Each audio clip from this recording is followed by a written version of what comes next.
YTN 뉴스 FM 슬기로운 라디오 생활. 안녕하세요. 아나운서 최영진입니다. 개구리가 겨울잠에서 깨어난다는 경칩입니다. 오늘은 절기에 맞게 포근한 날씨가 이어지겠는데요. 코로나19로 우리 모두 힘든 시간을 보내고 있지만 어느새 봄이 성큼 다가왔음을 느낍니다. 자, 여러분은 봄 하면 어떤 음식이 떠오르시는지요? 저는 미나리가 떠오르는데요. 미나리가 현대인들에게 건강 채소로 각광받은 것은 무엇보다 해독작용 때문입니다.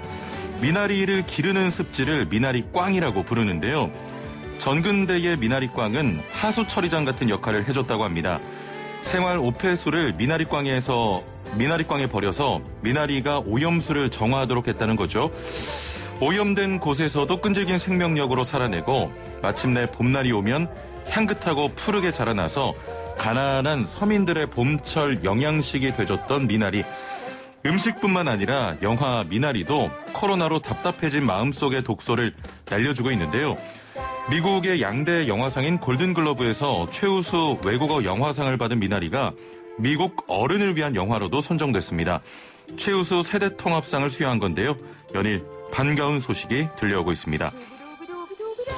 자, 오늘 슬기로운 라디오 생활 1부는 이슈 인터뷰 시간인데요. 4차 재난지원금을 포함한 추가 경정 예산안이 발표됐습니다. 관련 내용 살펴보고요. 2부는 문학의 소식 준비했는데요. 코로나19로 예술 분야도 많은 변화를 겪고 있습니다. 단순한 실황 중계를 벗어나서 새로운 형태의 온택트 아트 시대가 찾아오고 있습니다. 관련 이야기 나눠보죠. 겨울의 몸속의 묵은 때를 벗어내고 본격적인 활동을 준비하는 봄의 초입에서 슬기로운 라디오 생활 지금 바로 출발합니다.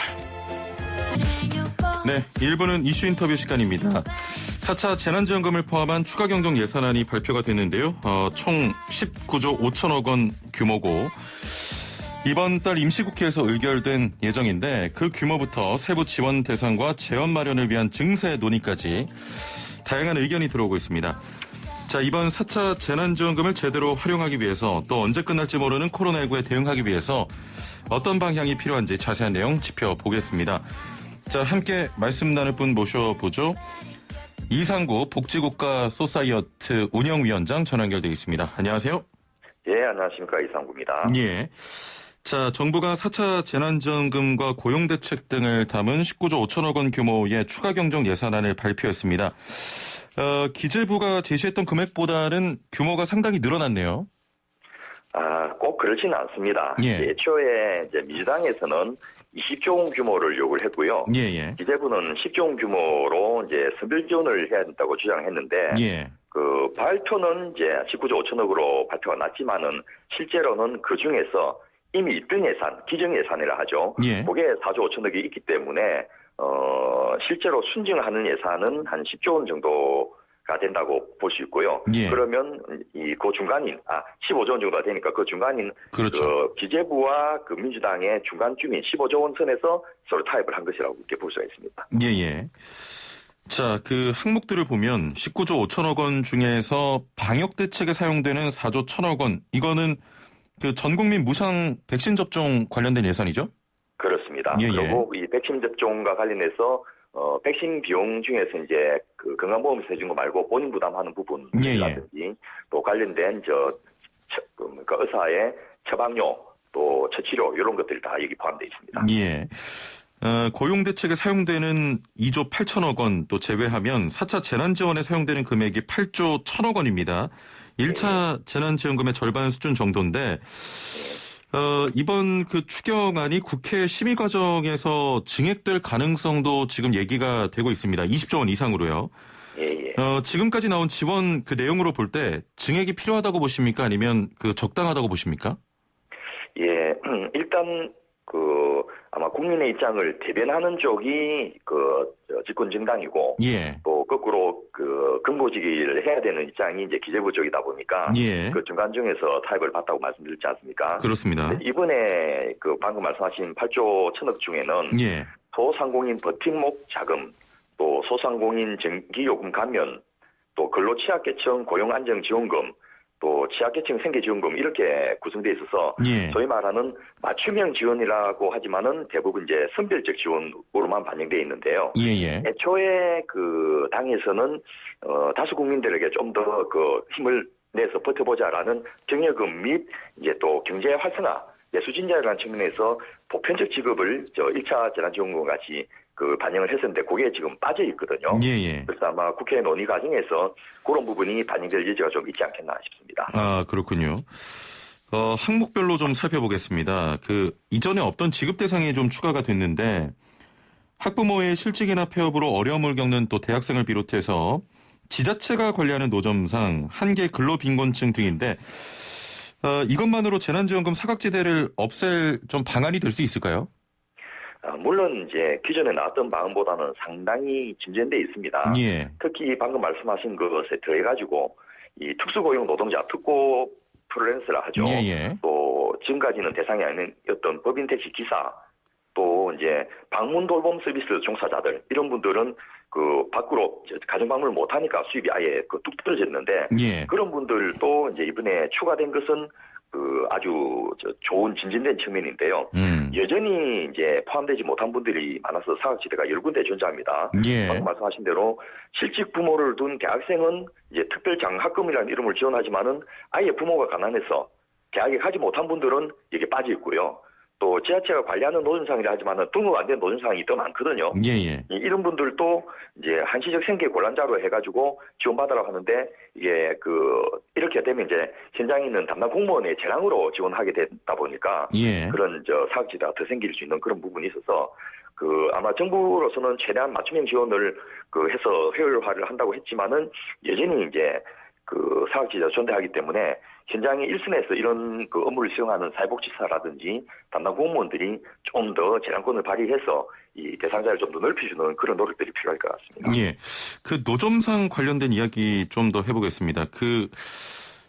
정부가 노점상 현실을 좀 제대로 듣지 못하고 있다. 이런 노점상 운영하시는 분들의 목소리가 나오는데 예. 이번에도 4차 지난지원금은 관리 노점상을 선별 지원하기 때문에 좀 이런 불만들이 나오고 있거든요. 어떻게 보십니까? 보편 지급해야 된다 이런 말씀을 하시던데요.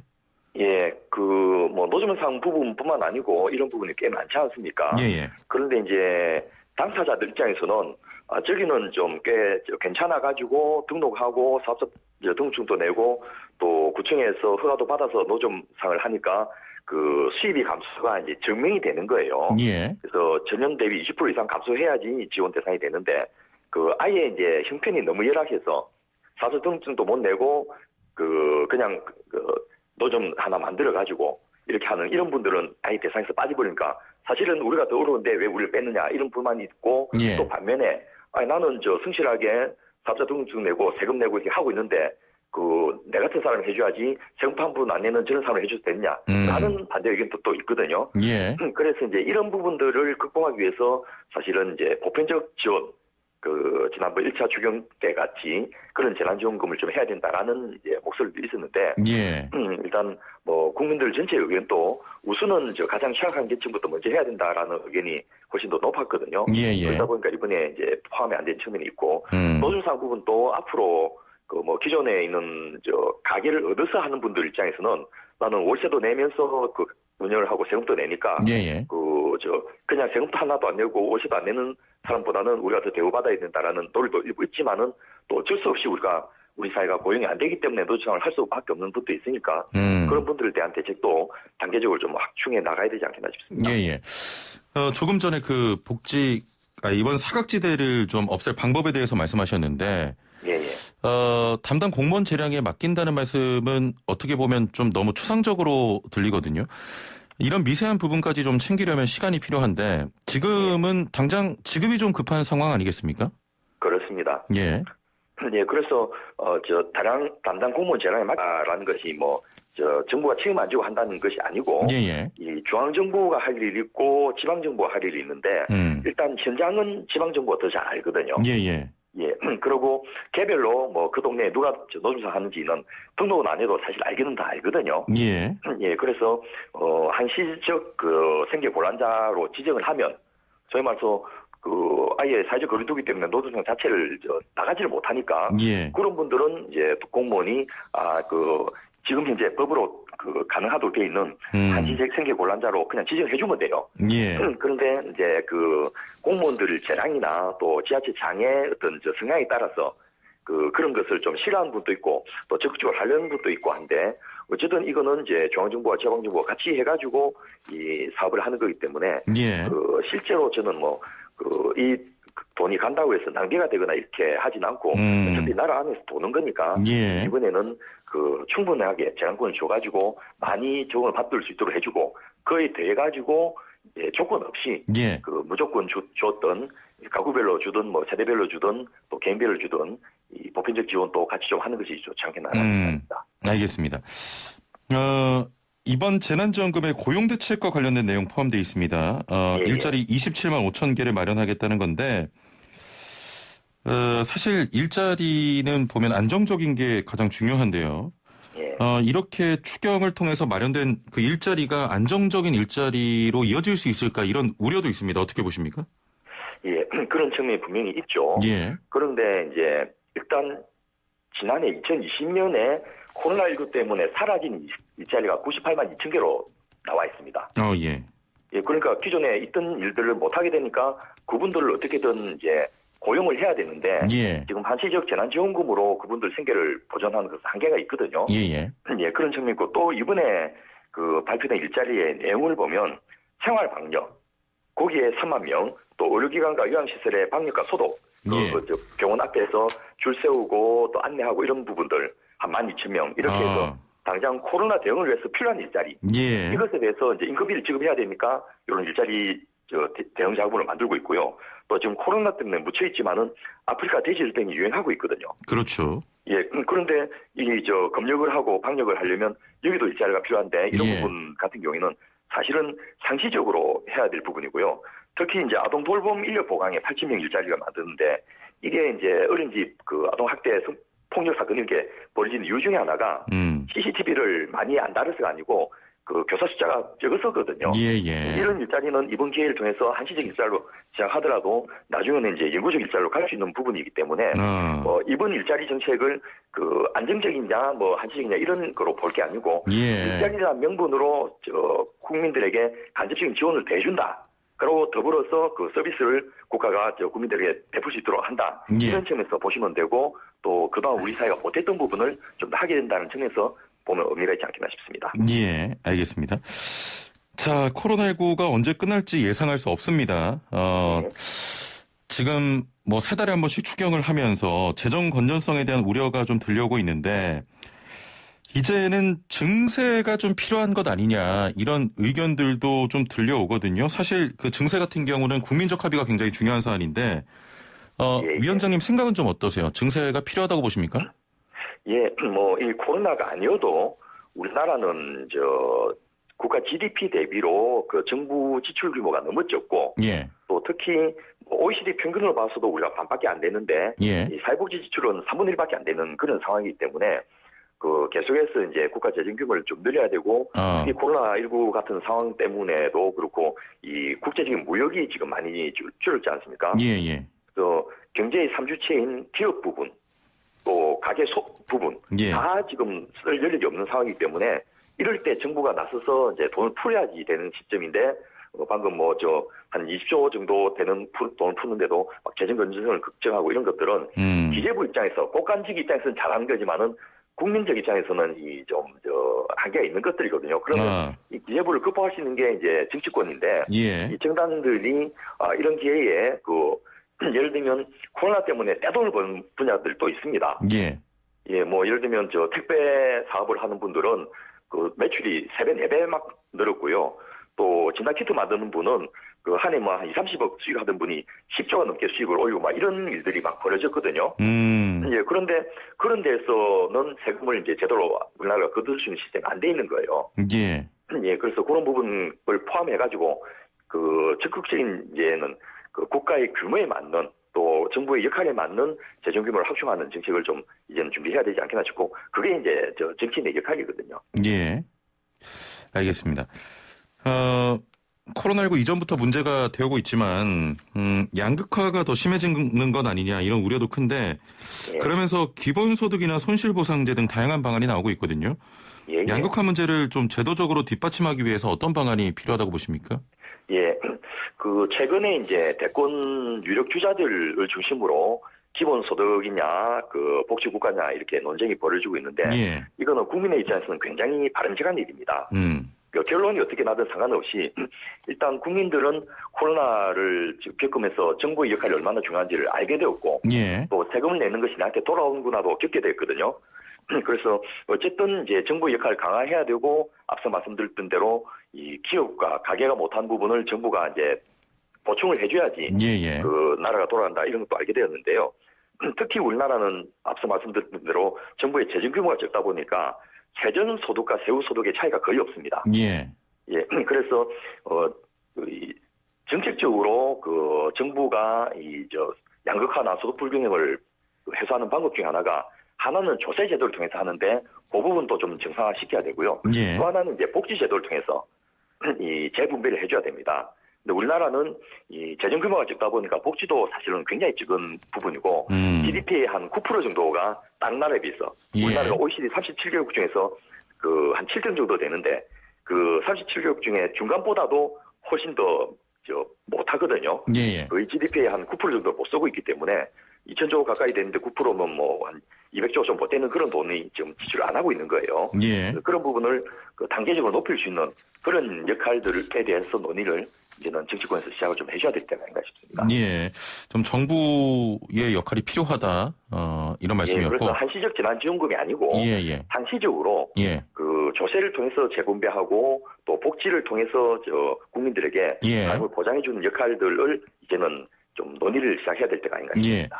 자, 마지막으로 그럼 짧게 여쭙겠습니다. 앞으로 추가 재난지원금 논의가 더 필요하다고 보십니까? 그렇습니다. 지금 당장 어려워진 분들을 돕기 위한 재난지원금도 중요하지만요. 이 코로나에 대한 질병 방역이나 이런 것보다 더 중요한 게 이후에 경제 상황을 어떻게 빨리 호전시키냐가 더 큰 과제이지 않습니까? 다행히 우리나라는 지금까지 굉장히 선방을 하고 있기 때문에 다른 나라에 비해서는 유리한 위치인데 다른 나라들이 어려움 겪고 있을 때 거꾸로 우리가 조금만 더 하면 훨씬 앞서 나갈 수 있는 좋은 기회가 될 수 있거든요. 그런 측면에서 재난지원금을 포함해가지고 앞서 말씀드렸던 복지 확대라든지 또 세금 문제라든지 이런 것들을 본격적으로 좀 논의를 했으면 한 바람이 있습니다. 예, 알겠습니다. 오늘 말씀 여기까지 듣겠습니다. 감사합니다. 예, 감사합니다. 네, 지금까지 이상구 복지국가 소사이어트 운영위원장과 함께했습니다.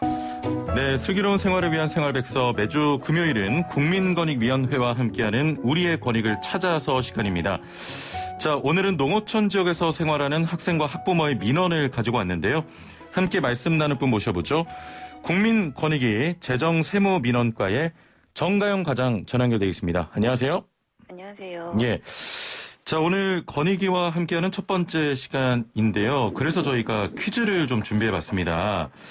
자, 조선시대 백성의 억울한 일을 해결해주기 위해서 대궐 밖에 설치한 북이 있었습니다. 자, 오늘의 퀴즈인 이것은 당시에 이 제도를 모티브로 만든 정부의 제도인데요. 정부에 대한 민원이나 국민 제안 등을 신청할 수 있는 공공민원 창구로서 인터넷 국민소통 창구로 불리는 이것은 무엇일까요? 자, 오늘 굉장히 어렵습니다. 사지선다인데요. 1번 국민연고, 2번 국민신문고, 3번 국민냉장고, 4번 국민현진연고 진연고. 네, 정답하시는 분은 단문 50원 장문 100원의 유료 문자 샵 0945번으로 보내주시면 추첨을 통해서 인기 유튜버들의 소통 비법과 꽂히는 화술 팁을 담은 책 나 누구랑 말하니를 보내드리도록 하겠습니다. 과장님 너무 쉽나요? 어렵습니다. 예. 자, 그럼 본격적인 우리의 권익 찾기 시작해 보도록 하겠습니다. 오늘은 농어촌 교육 환경과 관련된 민원을 가지고 오셨다고요? 어떤 내용입니까? 네, 새내기 대학생의 민원이었는데요. 예.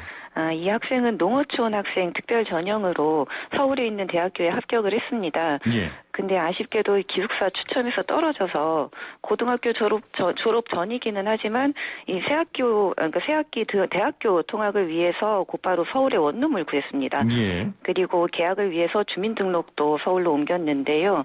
그렇게 대학교에 입학해서 다니고 있는데 갑자기 합격 취소 통보를 받은 겁니다. 학교를 다니던 중에 취소 통보를 받은 거군요. 네네. 예. 굉장히 억울하겠는데. 학생 입장에서는 굉장히 억울한 사연이었고요. 근데 당시 학교 측에서는 취소 통보를 해야 하는 이유가 있었습니다. 왜 합격이 취소가 된 것 같으세요? 제가 보기를 불러드릴 텐데 1번 고등학교 졸업 전에 서울로 이사를 해서 2번 고등학교 졸업 전에 주민등록을 옮겼기 때문에. 이사도 하고 주민등록을 옮겼기 때문에 그런 거 아닙니까? 네, 정확하게 맞추셨습니다. 고등학교 졸업 시까지 농어촌 지역에 주소를 두고 있어야 하는데 예. 졸업은 2월 8일이었거든요. 근데 졸업 보름 전에 그러니까 1월 23일에 주소를 서울로 이전했기 때문에 합격이 취소된 겁니다. 예. 아니 이게 너무 억울할 것 같은데 저기 과장님 학교 좀 다시 네네. 다니게 만들어주시면 안 돼요? 네네. 그렇습니다. 이 학생은 농어촌 지역에서 출생을 했고 서울로 주소를 이전하기 전까지 계속 그 지역에서 거주했다는 사실을 확인했고요. 예. 서울로 주소를 이전한 사유가 기숙사 배정을 받지 못했기 때문인데 대학 전형이 모두 끝나고 나서 새학기가 시작된 시점에서 이 학생의 합격을 취소하는 것은 이 학생에게 너무 가혹하다고 국민권익위원회는 판단을 했고요. 예. 이런 의견을 대학 측에 전달해서 이 민원은 해결되었습니다. 그렇군요. 그러면 또 하나의 좀 사례를 만나보고 싶은데 사연 뭐 더 있습니까? 네, 있습니다. 예. 제가 사연 하나 더 소개해드리겠습니다. 저는 서울에서 부동산 중개업을 하고 있는데 남편은 지방에서 과수원을 운영하고 있고요. 아이가 좀 커서 갑자기 음악이 나와. 아이가 좀 커서 어린이집에 맡기려고 알아보던 중에 맞벌이 부부는 우선 입소 신청을 할 수 있다고 해서 신청했는데 남편이 농사를 짓고 있기 때문에 사실 증명을 위한 제출 서류가 인정이 안 된다며 우선 입소를 거절당했습니다. 해결 방법 없을까요? 예, 이건데 부부가 모두 일하고 있는데 왜 거절을 당하게 된 겁니까? 예, 당시 관련 규정에 보면 농업 등 자영업의 경우에는 사업자 등록증, 소득금액 증명원 또는 부가가치세 표준 증명원만 취업을 했다는 확인 서류로 인정을 하고 있었습니다. 그런데 이런 서류들은 사업하시는 분들은 쉽게 제출할 수 있는데 농업인들은 제출하기 어려운 서류였거든요. 그래서 이분은 농업인이다라는 거를 증명하기 위해서 농지원부하고 농산물 출하 확인서를 제출했는데 이 서류는 규정상 인정되지 않는 서류였습니다. 그러면 이런 분들은 어떻게 좀 해야 됩니까? 그 당시에는 규정상의 방법은 없었는데요. 국민권익위원회는 정부 정책을 수혜 자격을 입증하는 서류가 규정되어 있더라도 그 규정된 거 말고 다른 방법으로 자격을 증명할 수 있으면 이 서류도 적극적으로 인정해야 된다고 판단했습니다. 그리고 이러한 의견을 관계부처에 전달해서 이 민원을 해결했습니다. 그렇군요. 자, 그러면 이제는 농촌에 사시는 분들도 맞벌이 증명을 좀 더 간편히 할 수 있는 겁니까? 네. 관계부처는 자영업의 취업 확인 서류에 농지원부를 포함하도록 제도를 개선했고요. 지금은 농업인도 자영업 취업 확인 서류를 통해서 증명이 가능합니다. 오늘 그 과장님 말씀 들어보니까 굉장히 만능 척척 박사 같은 그런 느낌이 들어요. 자, 이런 억울한 일이 있을 때 어디에 이야기를 하면 됩니까? 행정기관과 관련해서 이런 억울한 사연이 있는 경우에는 국민권익위원회에 고충민원을 신청하실 수 있으십니다. 인터넷으로는 국민권익위원회가 운영하는 온라인 국민참여 포털 이거 퀴즈 정답인데 말씀드려도 될까요? 에서 하시면 되고 팩스나 우편이나 방문 신청도 가능하십니다. 자세한 것은 국민권익위원회 홈페이지 들어가시면 알 수 있으십니다. 조금 고민하셨기 때문에 제가 좀 말씀드리면 국민 땡땡고. 네네네. 자, 알겠습니다. 자, 국민권익위와 함께하는 우리의 권리를 찾아라. 오늘 여기까지 듣도록 하겠습니다. 오늘 말씀 감사합니다. 감사합니다. 지금까지 국민권익위 세정재무민원과의 정가영 과장이었습니다. 조금 전에 국민권익위원회와 함께하는 첫 번째 시간을 가져봤는데요. 퀴즈 저희가 준비했었죠. 조선시대 백성의 억울한 일을 해결해주기 위해서 대궐 밖에 설치한 북이 있었습니다. 자, 오늘의 퀴즈인 이것은 당시에 이 제도를 모티브로 만든 정부의 제도인데요. 정부에 대한 민원이나 국민 제안 등을 신청할 수 있는 공공민원 창구로서 인터넷 국민소통 창구로 불리는 이것은 무엇일까요? 1번 국민연고, 2번 국민신문고, 3번 국민냉장고, 4번 국민 현진연고 진연고.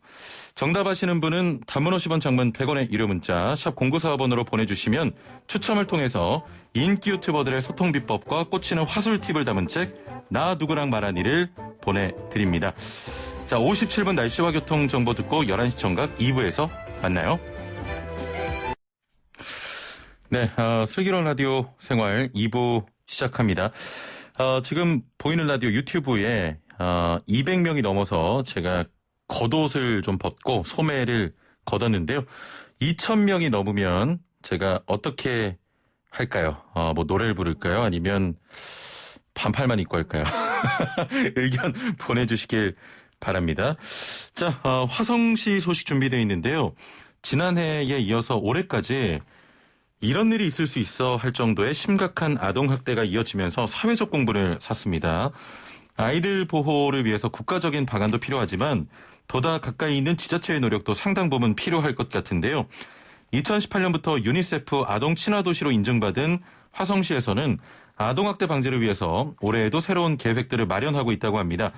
자세한 내용 서철모 화성시장 전화 연결해 들어보겠습니다. 시장님 안녕하세요.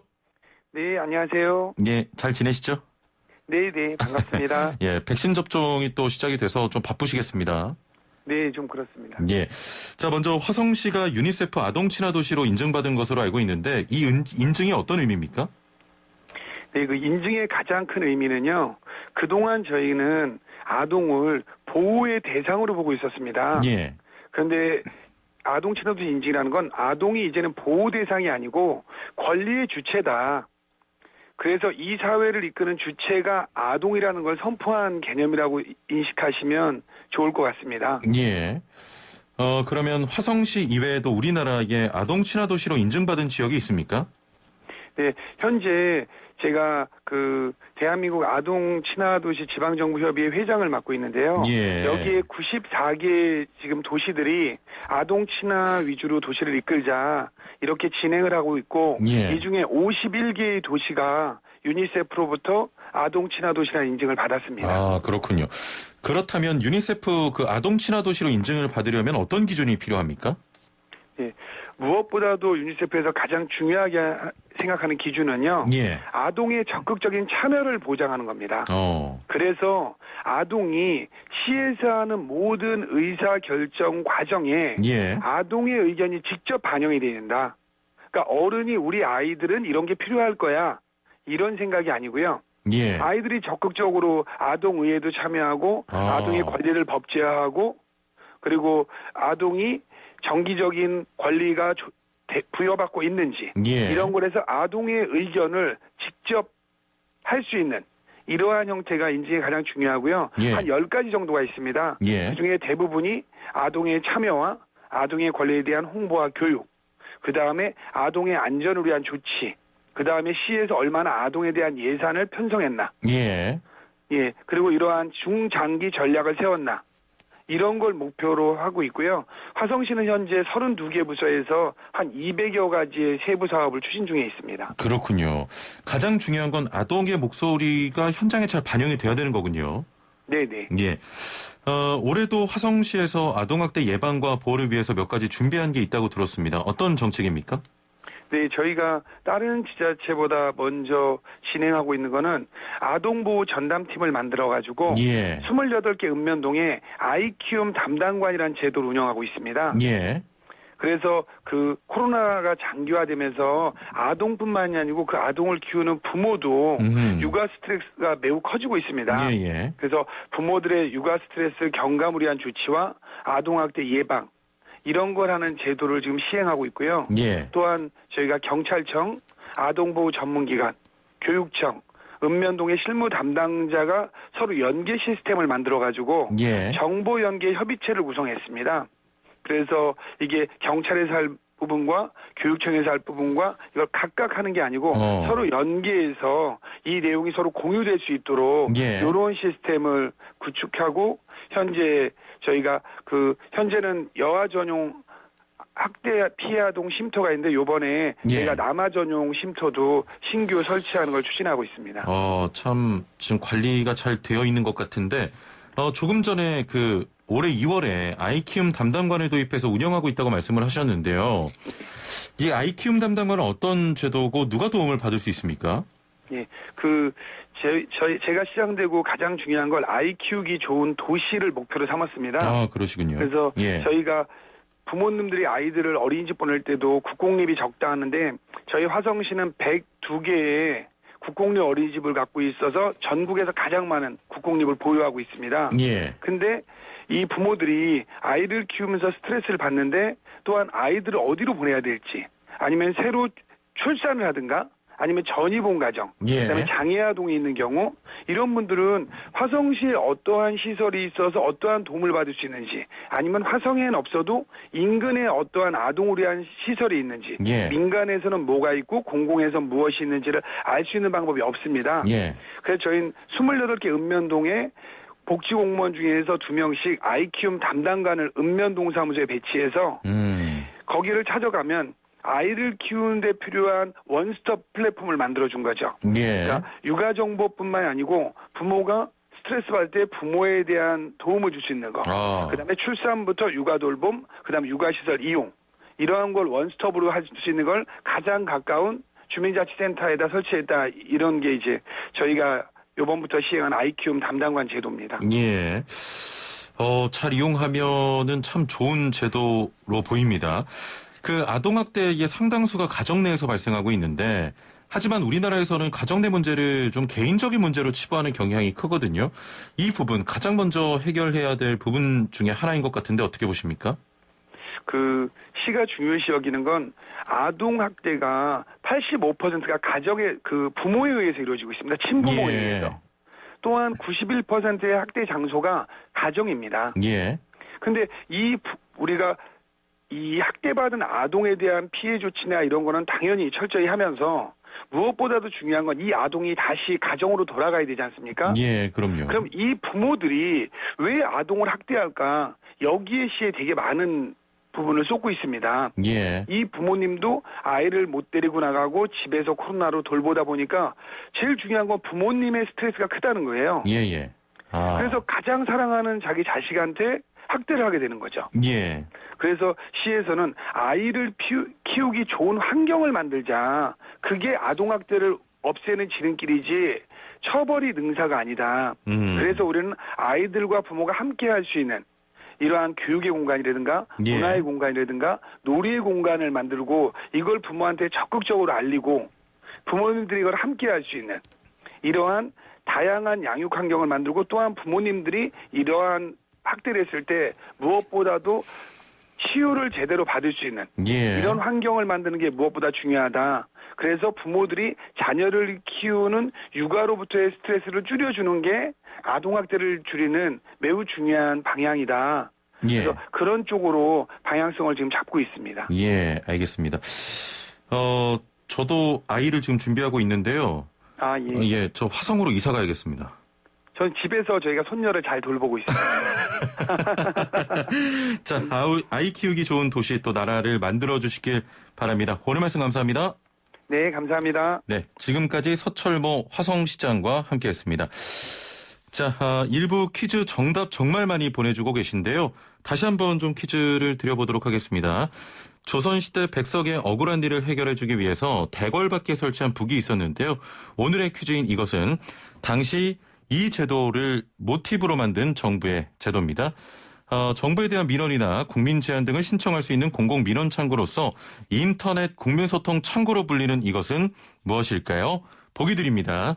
1번 국민연고, 2번 국민신문고, 3번 국민냉장고, 4번 국민현진연고 진연고. 예, 보기 드렸는데 이 보기를 보시고 좀 많은 분들이 분노하신 것 같습니다.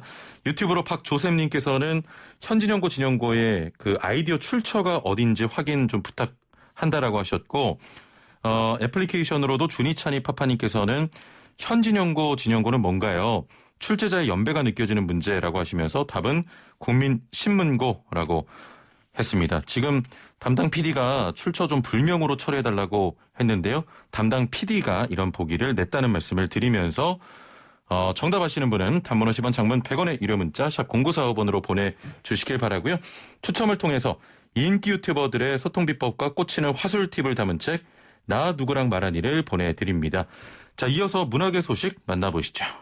네, 이어서 문학의 소식 준비했습니다. 코로나19로 예술 분야도 많은 변화를 겪고 있는데요. 단순한 실황 중계를 벗어나서 새로운 형태의 온택트 아트 시대가 찾아오고 있습니다. 기술과 음악을 접목해 온라인 무대를 만들고 OTT 플랫폼을 통한 공유 콘텐츠를 제공하기도 하죠. 생존을 위해서 찾아냈던 방법이 진화를 거듭하고 있는 건데요. 오늘은 코로나19 이후에 예술 활동까지 엿볼 수 있는 온택트 아트에 대해 자세히 짚어보도록 하겠습니다. 자, 그럼 함께 말씀 나눌 분 모셔보죠. 한국문화예술위원회 전현희 과장 전화 연결돼 있습니다. 안녕하세요. 네, 안녕하세요. 예. 참, 코로나19로 공연계가 힘든데, 지난해 전체 공연 티켓 판매 금액이 2019년에 비해서 76% 가까이 줄었다고 합니다. 엄청난 감소임에도 불구하고 사실 예술 분야의 경우에는 여가나 문화 활동으로 좀 생각하는 분들이 많으시거든요. 이런 것 때문에 좀 어렵지 않으세요? 네, 맞습니다. 예술계에 종사하지 않으신 이제 분들께서 말씀하신 것처럼 문화예술이 이제 여가 등 필수적이기보다 부수적인 활동이라고 생각하고 계시는 것 같습니다. 예. 그런데 이제 예술가 입장에서 봤을 때 공연장과 전시장이 예술가 분들에게는 곧 직장이고 생업인 상황인데요. 예. 아무래도 무대에서 만날 수 있는 배우분들 외에도 다양한 제작진, 스태프분들이 공연과 전시에 함께하고 있어서 많은 분들이 어려움을 겪고 있는 상황입니다. 예. 네. 코로나19 상황이 길어지면서 국내뿐만 아니라 해외에서도 예술계가 좀 살아남기 위해 찾아낸 방법이 바로 온택트 아트 아닙니까? 네, 맞습니다. 예. 창작 활동을 멈출 수 없는 상황에서 예술인들이 활동 영역을 오프라인에서 온라인으로 전환하기 시작했는데요. 예. 문학, 공연, 그리고 시각예술 등 다양한 장르가 온라인 미디어와 결합하면서 새로운 예술 콘텐츠들이 온라인상에서 등장하고 있습니다. 예. 예를 들어 OTT 플랫폼 유통 환경을 고려해서 숏폼, 브이로그, 그리고 뮤직비디오 형식과 같은 것들이 이제 예술과 결합된 콘텐츠들이 제작되고 있습니다. 그리고 또 이러한 흐름들은 그 이전에도 있어 왔는데요. 저희 한국문화예술위원회에서 네이버 TV 등을 통해서 예. 온라인 공연 실황 생중계나 이제 CGV와 같은 영화관에서 예술 작품을 만나볼 수 있는 영상화 사업들이 이제 있었습니다. 영화관에서도 그런 걸 만나볼 수가 있습니까? 네, 예. 그렇고요. 그래서 이때 이제 수혜받은 예술단체들이 직간접적으로 영상 촬영이랑 제작 등에 대한 경험을 쌓을 수 있었는데요.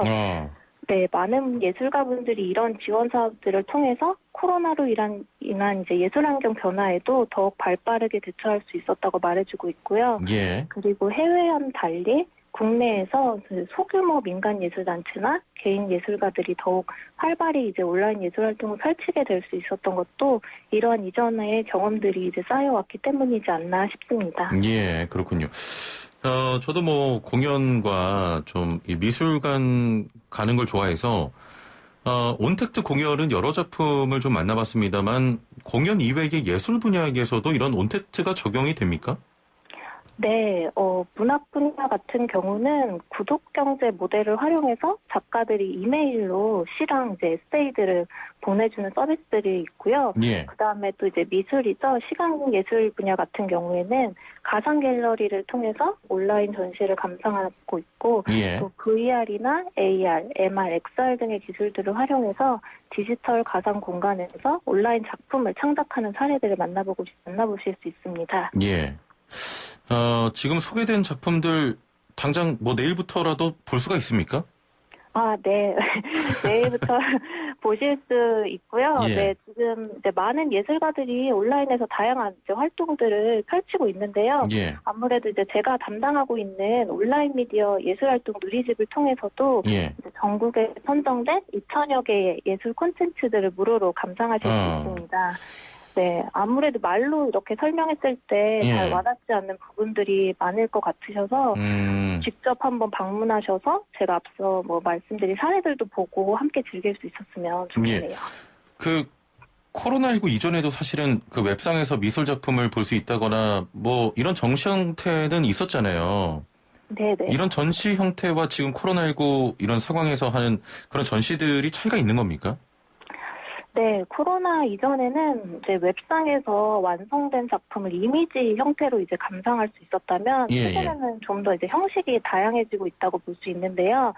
한 예로 게임 형식을 활용해서 관객들이 이제 직접 참여할 수 있는 전시가 있습니다. 예. 보통 저희가 오프라인 전시장에 가면 큐레이터가 지정해 놓은 전시 작품 관람 동선을 통해서 이제 전시를 관람하게 되는데요.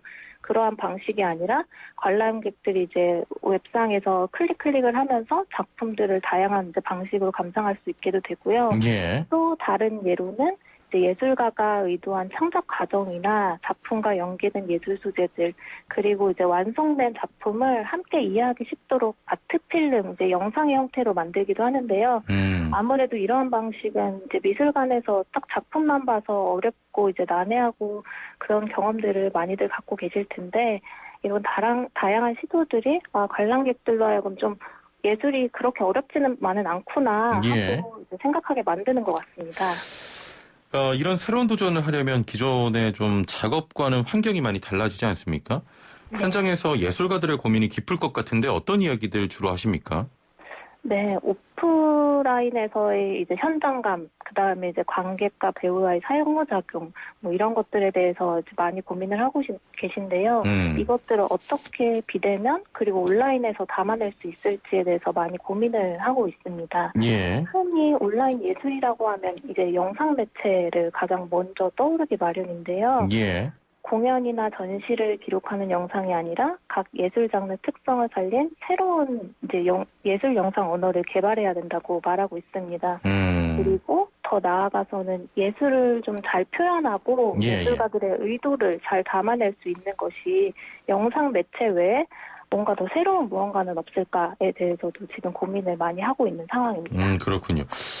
이게 지금 온라인 미디어에 익숙한 세대가 아닌 중년층 그 예술인들은 사실 온택트 아트에 대한 적응과 창작이 좀 어려울 것 같거든요. 이런 분들까지 포용할 수 있는 방안에 대한 고민도 좀 있을 것 같아요. 네, 말씀하신 대로 처음 이 사업을 이제 시작했을 때 많은 분들이 이제 기술이나 그런 미디어를 다룰 줄 모르면 지원 사업에 선정되지 못하는 것이 아닌가 라는 이제 우려를 표해 주셨는데요. 그래서 이제 저도 이제 사업 담당자로서 어떻게 하면 이런 접근성을 높일 수 있을까에 대해서 고민을 많이 하게 됐습니다. 그래서 이런 접근성을 높이는 방안으로 아무래도 교육적인 부분이랑 예술가들의 온라인 예술에 대한 인식 제고 부분을 생각하게 됐는데요. 우선 교육적인 부분에 있어서는 먼저 이제 직접 이제 창작을 뭐 기술을 활용해서 하는 예술가분들을 위해서 예술 콘텐츠와 이제 저작권에 대한 교육과 컨설팅을 진행했었고요.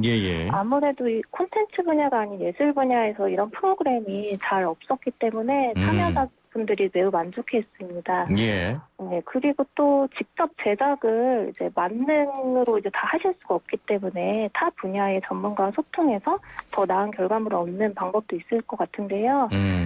예술가분들이 사용하는 언어랑 이제 개발자 등 타 분야 전문가가 사용하는 언어가 매우 달라서 네, 많은 분들이 협업할 때 어려움을 겪고 있습니다. 그래서 이런 것들을 저희가 좀 도움을 드리기 위해서 기술을 가진 타 분야 전문가들과 협업할 때 알아야 할 지식들이나 기술들, 그리고 어떤 좀 커뮤니케이션 스킬들이 필요한지에 대해서 교육을 확대해 나갈 계획입니다. 그리고 아까 또 인식 제고 부분도 말씀드렸는데요. 그렇죠. 온라인 인식 제고. 네. 저희도 온라인 예술을 좀 더 편하고 쉽게 인식할 수 있는 방안이 무엇이 있을까에 대해서도 이제 고민을 했습니다. 많은 전문가분들이 기술과 예술의 경계를 허무는 것이 이제 로우 테크놀로지, 이제 즉 낮은 단계의 기술이라고 이제 많이들 말씀해 주시는데요. 엄청난 이제 첨단 기술을 꼭 활용하지 않더라도 예술가분들의 창의력과 일상에서 이제 우리가 쉽게 만나볼 수 있는 낮은 단계의 기술들이 융합돼서 많은 이들의 호평을 받고 있는 작품들이 많이 있습니다. 그렇기 때문에 이제 예술가분들도 온라인 예술을 너무 어렵게만 기술적으로만 생각하지 않고 좀 쉽게 다가왔으면 하는 바람입니다. 좀 궁금한 게 말씀드리면서 실제 진행된 작품들 좀 어떤 게 있었는지 몇 가지만 소개를 해주실래요? 네. 아까 뭐 OTT 플랫폼을 이제 활용한 사례도 말씀해 드렸는데요. 예. 뭐 문학의 시를 이제 오브라마 형식으로 이제 만든 것도 있고 종료 제약이랑 이제 현대 음악이랑 결합해서 예. 일러스트레이션 같은 형식과 이제 결합한 뭐 뮤직비디오 형식도 있을 수 있고요. 예. 그다음 이제 뭐 요리 문학에 나오는 뭐 요리의 요소들을 또 요리와 접목해서 이제 만드는 사례들도 있고 예. 굉장히 예술가들이 창의적인 이제 아이디어를 가지고 이제 다양하게 온라인 예술에 대해서 접근하는 것들을 저도 이제 새삼 새롭게 매번 느끼고 있습니다. 예. 그 현장에서 예술가들의 고민을 전해주셨는데 반대로 이런 좀 작품들을 접하는 소비자분들은 좀 뭐라고 합니까? 어떤 반응입니까?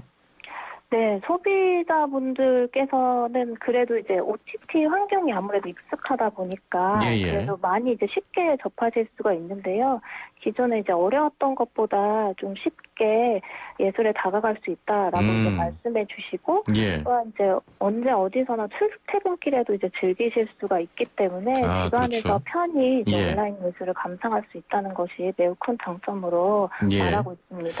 다시 한번 좀 답변을 부탁드리겠습니다. 계속 소개해 주신 작품들 어디서 어떻게 볼 수 있는 거죠? 네. 저희 그 온라인 미디어 예술활동 사업 누리집에서 이제 보실 수 있고요. 원하시는 이제 다양한 형태의 프로젝트들이 많아서 온라인 예술이 어떤 것인지 궁금하셨던 분들에 대해서 이런 것들이 온라인 예술이라고 볼 수 있구나라는 것들을 이제 많이 경험하실 수 있었으면 좋겠습니다. 예.